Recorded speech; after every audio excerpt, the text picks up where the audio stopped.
Hi friends, Liz beauty ടിപ്സിലേക്ക് സ്വാഗതം. ഞാൻ doctor Lissy K വൈദ്യൻ.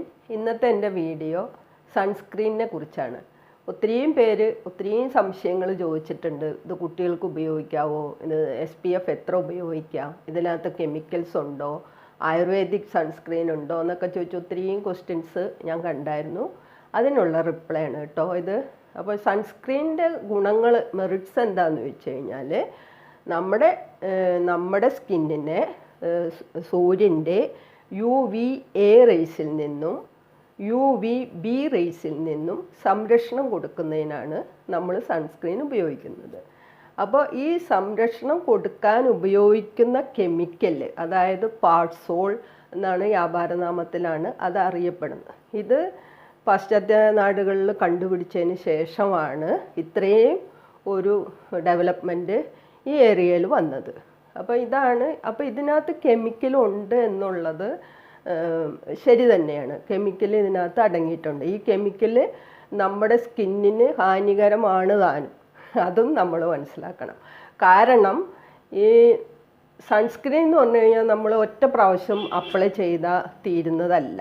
നമ്മൾ പുറത്തേക്ക് പോകുന്നതിന് മുന്നേ 2 മണിക്കൂർ മുന്നെങ്കിലും, 20 മിനിറ്റ് മുന്നെങ്കിലും നമ്മളിത് അപ്ലൈ ചെയ്തിരിക്കണം. അപ്ലൈ ചെയ്ത് നമ്മൾ പുറത്തിറങ്ങും, നമ്മൾ വിയർക്കും, നമ്മളറിയാതെ മുഖം കഴുകും, ഇങ്ങനെയൊക്കെ ചെയ്യുമ്പോൾ ഇത് പോവും. പിന്നെ 2 മണിക്കൂർ കഴിയുമ്പോൾ നമ്മൾ വീണ്ടും അപ്ലൈ ചെയ്യണം. അപ്പോൾ റെഗുലറായിട്ടുള്ള ഈ ആപ്ലിക്കേഷൻ നമ്മുടെ സ്കിന്നിനെ ബാധിക്കും, അതിന് സംശയമൊന്നുമില്ല. പിന്നെ അടുത്ത ഒരു പോയിൻ്റ്, ഇതിൻ്റെ ഗുണങ്ങൾ വേറെ ഉണ്ട് കേട്ടോ. നമ്മുടെ ഈ പിഗ്മെൻറ്റിനെ തടയുന്നു, അതുപോലെ തന്നെ സ്കിൻ ക്യാൻസർ, പിന്നെ ഫ്രക്കിൾസ്, കൂടാതെ സൺ ടാൻ, ഇതിനൊക്കെ തടയുന്നതിന് ഇത് ഉപകരിക്കുന്നുണ്ട്. പിന്നെ നമ്മളൊരു കാര്യം മനസ്സിലാക്കണം, നമ്മുടെ ചുറ്റും നമ്മളൊന്ന് സ്റ്റഡി ചെയ്താലേ നമ്മളറിയുന്ന എത്ര പേർക്ക് സ്കിൻ ക്യാൻസർ ഉണ്ട്, എത്ര പേർക്ക് പിഗ്മെൻ്റ് ഉണ്ട്, എത്ര പേർക്ക് ഫ്രിക്കിൾസ് ഉണ്ട്. അപ്പം നമ്മൾ അതിനെക്കുറിച്ചൊരു സ്റ്റഡി നടത്തണം.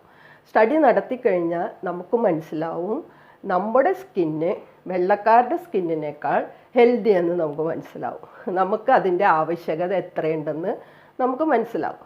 പിന്നെ വേറൊരു പോയിൻ്റ്, നമ്മൾ മിക്കവാറും വെയിലിന് മുന്നേ നമ്മൾ പുറത്തു പോവുകയും വെയിൽ ആറിയ ശേഷം നമ്മൾ തിരിച്ചു വരികയും ചെയ്യുന്ന ഒരു ജോലിയുടെ പ്രത്യേകതയും നമ്മുടെ സ്കൂളുകളൊക്കെ അങ്ങനെ തന്നെയാണ്.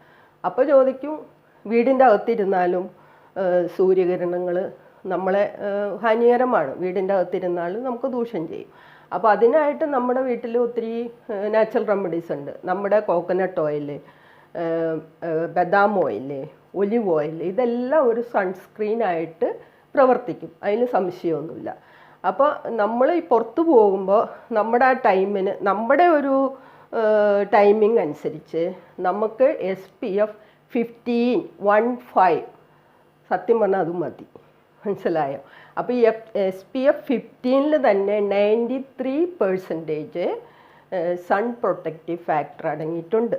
പിന്നെ അത് 15 തുടങ്ങി 30 വരെ നമുക്ക് ഉപയോഗിക്കാം. 30-30ൽ പിന്നെ 97% സൺ പ്രൊട്ടക്റ്റീവ് ഫാക്ടർ അടങ്ങിയിട്ടുണ്ട്. പിന്നെ 50 വരുമ്പോൾ അത് 98% ആണ് സൺ പ്രൊട്ടക്റ്റീവ് ഫാക്ടർ അടങ്ങിയിരിക്കുന്നത്. അപ്പോൾ ഇത് നമ്മളൊന്ന് താരതമ്യം ചെയ്ത് നോക്കുമ്പോൾ നമ്മുടെ ഒരു ക്ലൈമറ്റിക് കണ്ടീഷൻ അനുസരിച്ച്, നമ്മളധികം വെയിൽ കൊള്ളാത്തവരാണെങ്കിൽ നമുക്ക് 15 തുടങ്ങി 30 വരെയുള്ള SPF വരെയുള്ള സൺസ്ക്രീനുകളായിരിക്കും നമ്മുടെ സ്കിന്നിന് യോജിക്കുന്നത്. പിന്നെ കംപ്ലീറ്റ് നമ്മൾ വർക്ക് സൈറ്റിലൊക്കെ വെയിൽ കൊള്ളുന്നവരാണെങ്കിൽ മാത്രം 50 നമുക്ക് ഉപയോഗിക്കാം. ഇതാണ് SPFനെ കുറിച്ച് എനിക്കറിയുന്ന കാര്യങ്ങൾ. അപ്പോൾ ഈ സൺ പ്രൊട്ടക്റ്റീവ് ഫാക്ടർ എന്ന് പറഞ്ഞാൽ ഒരു കാര്യം നമുക്ക് മനസ്സിലാക്കേണ്ടതുണ്ട്. ഇപ്പോൾ SPF 15 എന്ന് പറഞ്ഞാൽ 15 എന്ന് പറഞ്ഞു കഴിഞ്ഞാൽ നമുക്കൊരു 10 മിനിറ്റ് നേരം നമുക്ക് വെയിലത്ത് സൺബേൺ ഏൽക്കാതെ നിൽക്കാനുള്ള നമ്മുടെ സ്കിന്നിനുള്ള അതിൻ്റെ പ്രൊട്ടക്റ്റീവ് കഴിവുണ്ടെങ്കിൽ അതിൻ്റെ 15 ഇരട്ടി സമയം, അതായത് 150 മിനിറ്റ് നമ്മളെ സൺബേൺ ഏൽക്കാതെ നമ്മൾ ഉപയോഗിക്കുന്ന ക്രീമുകളെ സംരക്ഷിക്കും. അതാണ് നമ്മൾ മനസ്സിലാക്കാനുള്ളത്.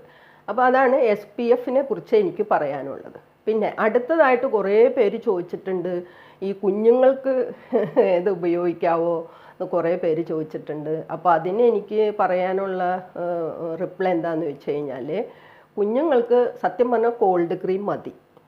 അതാണ് കുഞ്ഞുങ്ങൾക്ക് ആവശ്യം. പിന്നെ നമ്മുടെ വെളിച്ചെണ്ണ, ഒലിവ് ഓയിൽ, അതുപോലെ തന്നെ ബദാം ഓയിൽ, ഇതെല്ലാം നമുക്കൊരു പിന്നെ സൺ പ്രൊട്ടക്റ്റീവ് ഫാക്ടറുള്ള ഓയിൽസാണ്. അപ്പോൾ ഇത് ഉപയോഗിക്കും. ഇനി നിങ്ങൾക്ക് അത്രയും നിർബന്ധമാണെങ്കിൽ SPF 15 അതടങ്ങി ഒത്തിരി ലോഷൻസൊക്കെ ഇപ്പോൾ മാർക്കറ്റിലുണ്ട്, ബോഡി ലോഷൻസൊക്കെ, അതെല്ലാം വാങ്ങി ഉപയോഗിക്കാം, അതിന് കുഴപ്പമില്ല. പിന്നെ അടുത്ത ഒരു ചോദ്യം ചോദിച്ചിരിക്കുന്നത്, എങ്ങനെയാണ് ഈ സ്കിൻ ടൈപ്പ് അനുസരിച്ച് എങ്ങനെ ഇത് തിരഞ്ഞെടുക്കാമെന്ന് ചോദിച്ചിട്ടുണ്ട്.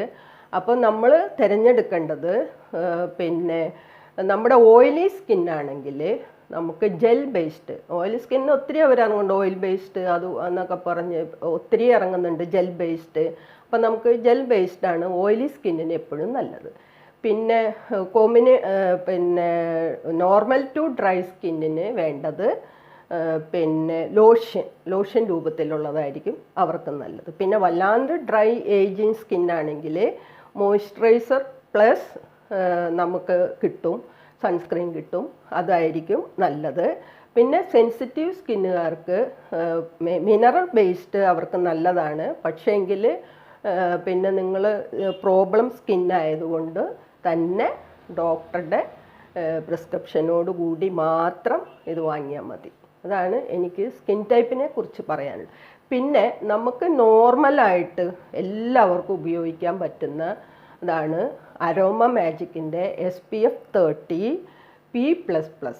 ഈ അരോമ മാജിക്ക് എന്ന് ഞാൻ പറയാൻ കാരണം 10-25 വർഷം കൊണ്ട് ഞാൻ അവരുടെ പ്രൊഡക്റ്റ് ഉപയോഗിക്കുന്നതാണ്. അപ്പോൾ എനിക്ക് അതിലൊരു വിശ്വാസമുണ്ട്. കാരണം അവർ അരോമ ഓയിൽസൊക്കെ ഉണ്ടാക്കുന്ന, അരോമ ഫേഷ്യൽസൊക്കെ കൊണ്ടുവന്നത് അവരാണ്. അപ്പോൾ അതിൽ അധികം കെമിക്കൽസ് ഇല്ല, അരോമയുടെ പ്രൊഡക്റ്റിലധികം കെമിക്കൽസ് ഇല്ല എന്നുള്ളതാണ് സത്യം. അപ്പോൾ അത് നമുക്ക് ധൈര്യമായിട്ട് ഉപയോഗിക്കാം. പിന്നെ ഗ്രീൻബെറി ഓർഗാനിക്കോ അങ്ങനെ ഒരു കമ്പനി എൻ്റെ ഒരു ചില ഫ്രണ്ട്സൊക്കെ പറഞ്ഞു, അതിലും വലിയ കെമിക്കൽസ് ഇല്ല. എന്തായാലും നമുക്കൊരു കാര്യം മനസ്സിലാക്കണം, പിന്നെ ഫിസിക്കൽ സൺസ്ക്രീനും കെമിക്കൽ സൺസ്ക്രീനും 2 വകഭേദങ്ങളുണ്ട്. ഇപ്പം നമുക്ക് സത്യം പറഞ്ഞു കഴിഞ്ഞാൽ ഇത് രണ്ടും കൂടെ ഉള്ളതാണ് നമുക്ക് കിട്ടുന്നത്. ഇത് രണ്ടും ചേർന്ന് UVA റേസിനെയും UVB റേസിനെയും തടയാൻ ഉള്ള രണ്ടും ചേർന്നതാണ് നമുക്കിപ്പോൾ കിട്ടുന്ന സൺസ്ക്രീനുകളെല്ലാം. അപ്പോൾ അതിനെക്കുറിച്ച് ബേജാറാവണ്ട, നിങ്ങൾ വാങ്ങുന്നതിൽ ഇത് രണ്ടും തടയാനുള്ളതുണ്ട്. പിന്നെ ഫിസിക്കൽ സൺസ്ക്രീൻ ആണെങ്കിൽ നമുക്കൊരു കട്ടൻ പോലെ അല്ലെങ്കിൽ സ്ക്രീൻ പോലെ ആണ് നമുക്കത് പ്രൊട്ടക്ഷൻ നൽകുന്നത്. അതേസമയം കെമിക്കൽ സൺസ്ക്രീനുകളുടെ പ്രത്യേകത എന്ന് വെച്ചാൽ അത് സ്കിന്നിലോട്ട് അബ്സോർവായിട്ട് വേണ്ട രശ്മികളെ സ്വീകരിക്കുകയും അല്ലാത്തതിനെ പുറന്തള്ളുകയും ചെയ്യുന്ന അങ്ങനെ ഒരു പ്രോസസ്സാണ് അതുകൊണ്ട് ഉദ്ദേശിക്കുന്നത്. എന്തായാലും ഒരു കാര്യം നമ്മൾ ഉറപ്പിക്കണം, നമുക്ക് പിന്നെ സൂര്യനിൽ നിന്നുള്ള രശ്മി നമുക്ക് ആവശ്യമാണ്. വൈറ്റമിൻ ഡി ധാരാളം നമുക്ക് ഒരു ചിലവുമില്ലാതെ കിട്ടുന്നത് സൂര്യരശ്മിയിൽ നിന്നാണ്. അതുകൊണ്ട് നമുക്ക് കുറച്ച് വെയിലൊക്കെ കൊള്ളാം, അതിനൊന്നും ഒരു പ്രശ്നവുമില്ല. പിന്നെ ഒരു കാര്യം, ഈ നമ്മൾ SPF 50, 60 എന്നൊക്കെ പറഞ്ഞ് മുകളിലോട്ട് പോകുമ്പോൾ നമ്മുടെ പേഴ്സ് കാലിയാവും, വില കൂടുതലാണ്. അത് ഒരു കാര്യം മനസ്സിലാക്കണം. നമുക്ക് 30യുടെ ആവശ്യമുള്ളൂ. പിന്നെ നമ്മൾ റെഗുലറായിട്ട് വെയിൽ കൊള്ളുന്നവരാണെങ്കിൽ ഞാൻ നേരത്തെ പറഞ്ഞല്ലോ, നമുക്ക് 50 ഉപയോഗിക്കാം. അതിന് മുകളിൽ നിങ്ങൾ മറ്റുള്ള ഫ്രണ്ട്സൊക്കെ ഉപയോഗിക്കുന്നതെന്നും പറഞ്ഞ് 60, 70 എന്നൊക്കെ പറഞ്ഞ് നിങ്ങൾ സൺസ്ക്രീൻ തിരഞ്ഞെടുക്കുന്നതിന് നിങ്ങൾക്ക് എന്തെങ്കിലും പ്രോബ്ലം ഉണ്ടെങ്കിൽ, അതായത് പിഗ്മെൻറ്റോ അതുപോലെയുള്ള എന്തെങ്കിലും ഫ്രക്കിൾസ് അങ്ങനെയുള്ള എന്തെങ്കിലും ഒരു പ്രോബ്ലം ഉള്ളവരാണെങ്കിൽ ഡോക്ടർമാരുടെ പ്രിസ്ക്രിപ്ഷനോടുകൂടി മാത്രം ഈ 50യുടെ മുകളിലുള്ളത് ഉപയോഗിച്ചാൽ മതി എന്നാണ് എൻ്റെ ഒരു എളിയ അഭിപ്രായം കേട്ടോ. അപ്പോൾ അത് നിങ്ങളെല്ലാവരും അത് ശ്രദ്ധിച്ച് കേൾക്കണം. അപ്പോൾ ഓക്കെ, നിങ്ങൾക്ക് എല്ലാ കാര്യങ്ങളും മനസ്സിലായി കാണുമല്ലോ. ഇനി എന്തെങ്കിലും ഡൗട്ട് ഉണ്ടെങ്കിൽ ചോദിക്കണം, എനിക്കറിയാവുന്ന കാര്യങ്ങൾ ഞാൻ പറഞ്ഞുതരും. പിന്നെ ഈ അരോമ മാജിക്കിൻ്റെ കാര്യം പറഞ്ഞ് ഞാൻ അവരുടെ പ്രൊമോട്ടറൊന്നും അല്ല കേട്ടോ. ഞാൻ വർഷങ്ങളായിട്ട് ഉപയോഗിക്കുന്ന ഒരു പ്രൊഡക്റ്റിനെ ഞാൻ അത് ആയുർവേദിക് ആയതുകൊണ്ട് ഞാൻ നിങ്ങളെ ഒന്ന് പരിചയപ്പെടുത്തി തന്നതാണ്. അത് വേറൊന്നും ധരിക്കരുത്. ഓക്കെ, അപ്പോൾ താങ്ക് യു ഫോർ വാച്ചിങ്. എനിക്ക് സബ്സ്ക്രൈബ് ചെയ്യണം, പിന്നെ ബെല്ലൈക്കൺ അമർത്തണം, കൂട്ടത്തിൽ ഷെയറും കൂടെ ചെയ്യണം. Okay, by.